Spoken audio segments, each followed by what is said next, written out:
It is midnight on a warship near Korea. Below the deck, 16 wounded soldiers cry in pain. They need a surgeon. A surgeon is a special doctor, a doctor who does operations on the body. And this ship has a surgeon. But where is he? He is in his room. The door is locked. His hands are shaking. He is reading a medical textbook, a book that teaches you a subject. He reads page after page, as fast as he can. Why? Because this man has a terrible secret. He is not a doctor. He is not a doctor. He never went to medical school. Not for one day. Tonight, 16 lives are in his hands. This is the true story of the most famous fake doctor in history. And it asks one question: how far can a lie go? Welcome to True Crime English. Listen slowly. Read the words on the screen. Today's story has 10 special words. Can you find them all? Let's begin. Fred Demara wanted one thing: to be somebody important. Ferdinand Demara was born in 1921 in the town of Lawrence, in America. His family was rich. They had a big house. They even had servants, people who worked in the house for them. Little Fred loved that life. He felt special. He felt important.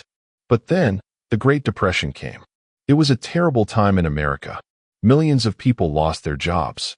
And Fred's family lost their money. The big house was gone. The servants were gone. Fred wore old, broken shoes to school. And he hated it. Remember this feeling. It explains everything that comes next. At 16, Fred ran away from home. He joined a group of monks, religious men who live a quiet, simple life.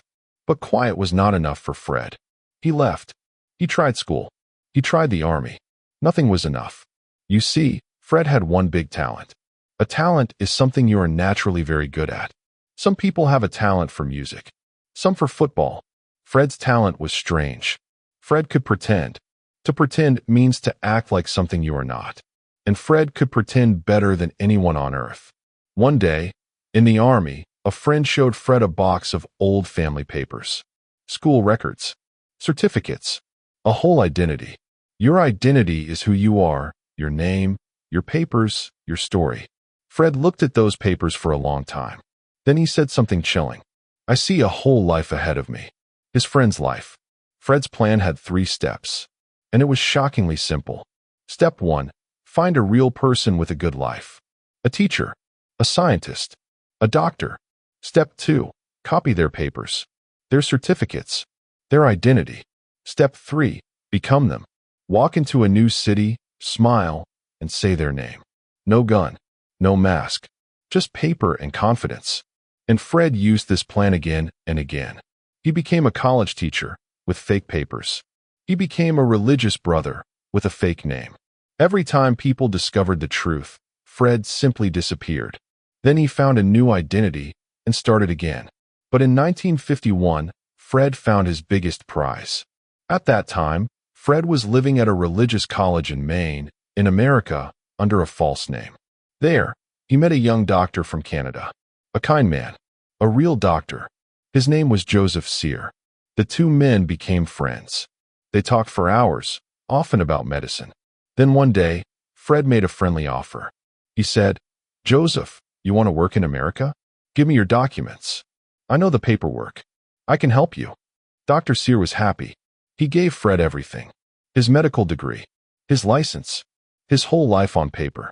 And Fred copied every single page. A few weeks later, a man walked into a Navy office in Canada. The Navy is the part of the military that fights on the sea, with ships. The man stood tall and said, I am Dr. Joseph Sear. I want to serve my country. Now, at that moment, Canada was fighting in the Korean War. The Navy needed doctors, badly. Nobody checked his story. Nobody made a phone call. They gave Fred a uniform and a new title, Surgeon Lieutenant. The fake doctor was now a Navy officer. The Navy believed every word. Fred, Dr. Sear, was sent to a warship called the Cayuga. It was a destroyer, a fast-fighting ship, with more than 200 men on board. The ship sailed for Korea into a real war. And Fred was the only doctor on that ship. 200 men. One fake surgeon. But Fred was clever. Before the ship left Canada, he asked a real doctor for a favor. He said, Please write a simple medical guide. Easy instructions for people far from hospitals." The doctor happily wrote it. He never knew the truth. That little guide became Fred's secret teacher. On the ship, life was easy at first. A headache here, a sick stomach there. Fred's assistant did most of the work. Fred smiled, gave out medicine, and told great stories. The sailors loved their friendly doctor. Then came the first real test. The captain of the ship had a bad tooth. It hurt terribly. He called for Dr. Sear. Now, Fred had never pulled a tooth in his life. So what did he do? He said, "One moment, Captain. I must prepare my equipment." Then Fred ran to his room. He opened a textbook about teeth. He read fast, very fast. 20 minutes later, he returned. He gave the captain medicine for the pain, and he pulled out 2 bad teeth, perfectly. The captain was delighted. The crew was proud. Their doctor could do anything. But a war does not stay quiet forever. Somewhere out there, 16 dying men were coming toward Fred's ship, and no small guide could prepare him for that. Keep listening. One afternoon, a small Korean boat reached the ship. Inside that boat, 16 wounded soldiers.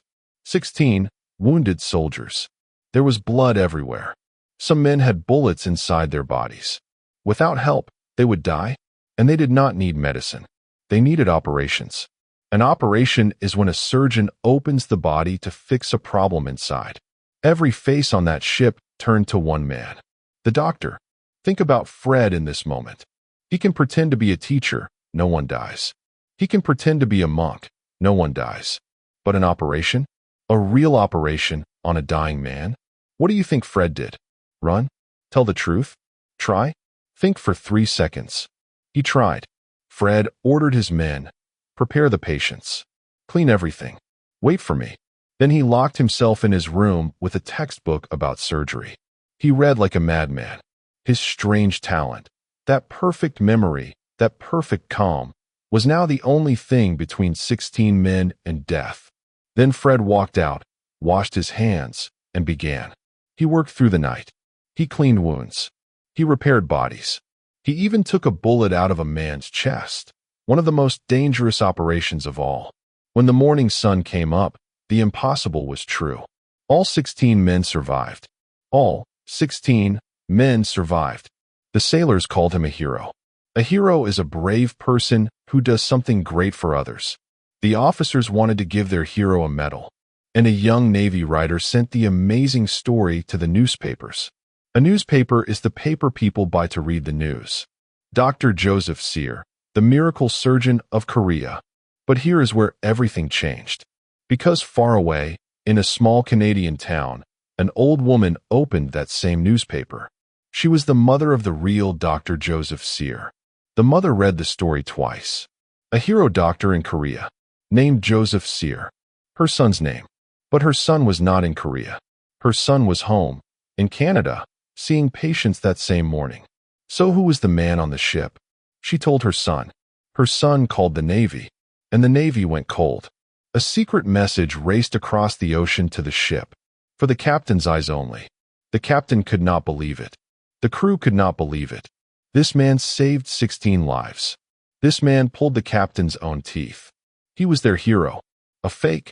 Impossible. The officers went to Fred's room. They asked questions.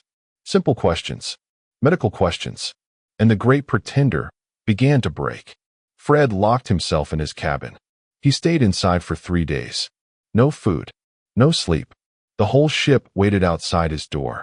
On the 3rd day, the door opened. Fred came out, and he told the truth, maybe for the first time in years. I am not Joseph Sear. My name is Ferdinand Demara. I am not a doctor. The Navy sent him back to Canada. And now, listen to this strange part. There was no prison. There was no punishment. Nothing. Why? Think about it. Every one of his patients survived. Every single one. Who exactly was hurt? And there was another reason. The Navy felt deeply embarrassed. A man with 0 training became their surgeon, and nobody noticed. They wanted the world to forget this story fast. So they quietly chose to forgive him. To forgive means to stop being angry with someone for a bad thing they did. Reports say they even paid him his full salary.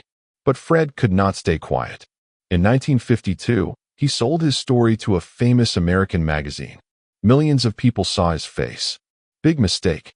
Years later, Fred was working in a huge prison in Texas, under a new fake name, as a prison officer. He was good at it. Until one day, a prisoner opened an old magazine and saw his officer's photo.